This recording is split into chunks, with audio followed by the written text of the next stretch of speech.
I first met him in the early 80s in a Chinatown of urban Java. He didn't want his real name or address revealed, so we called him DJ for Dynamo Jack. He was only a healer, he said, but he did direct a powerful energy generated from his own body into his patients. Sometimes he used the needles, sometimes just his hands. He called the energy Qi, and it was so strong that he usually needed a grounder to hold his patients' feet. For years we followed him around Java on his healing rounds, pleading to be allowed to film him, but he always refused, saying his powers resulted from a type of meditation with an ancient tradition of secrecy. It was only when my brother Lorne was suffering from a serious eye infection that he finally allowed us to film him in 1987. It was nothing like any acupuncture I'd ever had. I was getting really powerful electric shocks and couldn't control my movements at all. Yin yang, positive and negative, you know. And my positive from here and my negative from here. And we meet together, this can get like electricity. And is this because you're special? You have a special sort of It's meditation every day. It's meditation that does it? It's meditation every day. Like you can touch me, like this. It's nothing, okay? It's my burn. It's just like this. For our sound recordist, it was also a shocker.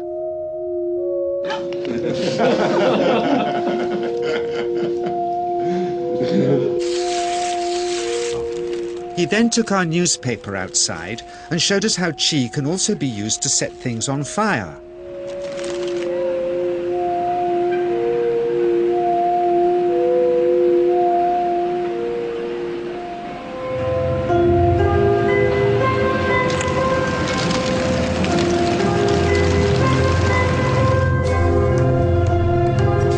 When he heard we'd shown this footage in public, he was very upset and refused all our future efforts to contact him again. As the years passed, we sadly resigned ourselves to never seeing him again. My brother Lorne never did, for by 1997 he was already dead when I again found myself with DJ, now treating me for an eye problem. But it wasn't this that brought me back. He had tracked me down out of the blue and invited me to tell me a story. He had just returned from 2 years on a deep meditational journey, alone in the heart of Borneo. Amongst his revelations, he had seen, he said, how history was moving on into great change, and the old wisdom was vanishing. So he'd called me back to film just enough of him to remind us that we all have undreamed of powers sleeping within us, and that there's nothing special about him except for his training in waking them.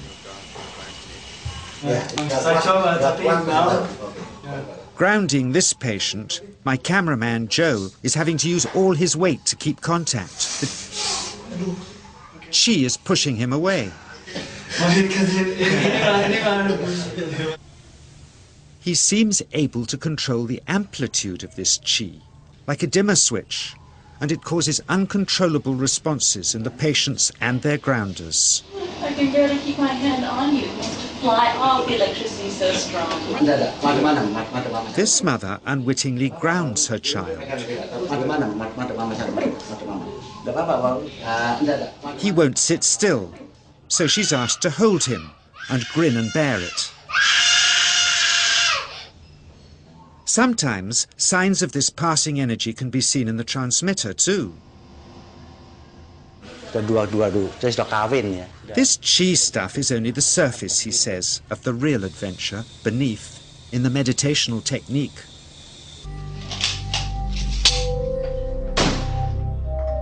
Projecting Qi from the palm of the hand can also be used to resist rifle pellets, he says.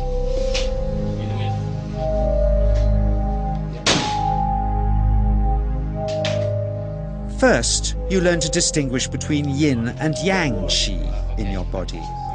Then how to pool it in your navel chakra. Then how to project it, he says.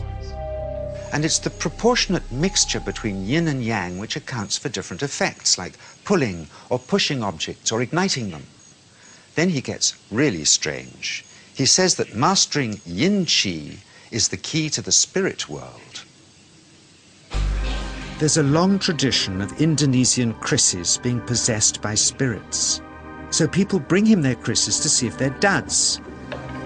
Here, he says, he doesn't manipulate matter by projecting mixtures of yin and yang qi.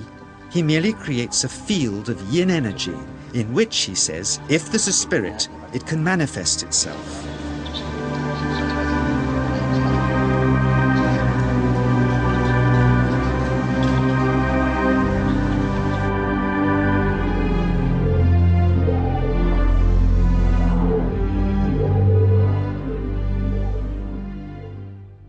So I invited a small group of scientists back from the United States with measuring equipment to test if DJ was for real.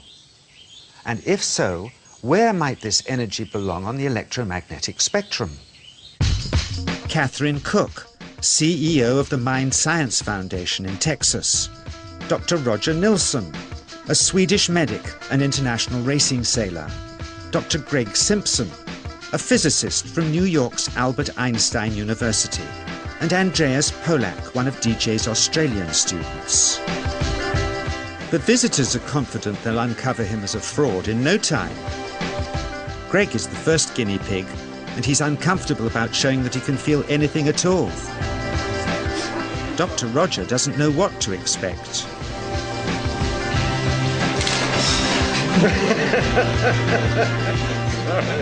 Out comes the metal detector, like the things they use in airports, to see if he has any concealed metal in his body. Then the voltmeter, to try and measure the qi. But how to get it to work?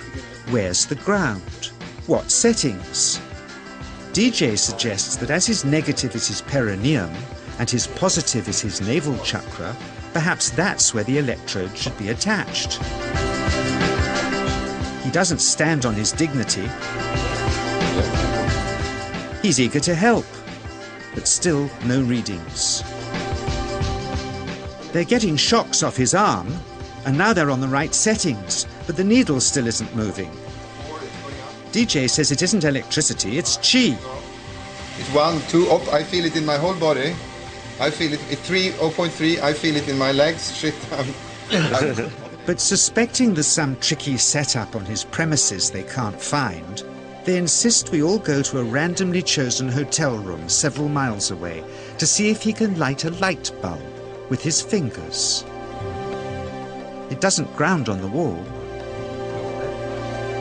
So Greg holds and grounds one wire, while DJ pumps qi through the other. The bulbs are LEDs, light-emitting diodes, which ignite in different colors according to the intensity of current. Yes. On, off, on. Brilliant. Oh, you're blinking. Things were going well. DJ was enjoying it too, until he invited us all out to lunch at his local, where he tried to push a chopstick through the table. He couldn't get it through the Formica surface, so he came up through an inch of wood from underneath.